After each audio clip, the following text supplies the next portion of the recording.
In a city full of noise, no one noticed him. Every time he asked, he got pushed away. That night, he felt completely invisible. Then he realized, the world always needs someone who helps. He started with the hardest job, cleaning the streets.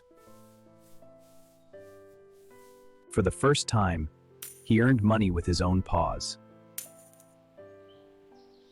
Then he worked in a cafe, washing dishes until his paws ached. People started trusting him and paying him for it. He kept going, taking every honest job he could. When the city slept, he learned skills that could change everything. Then it happened, his first real breakthrough. They ignored him until he became impossible to ignore.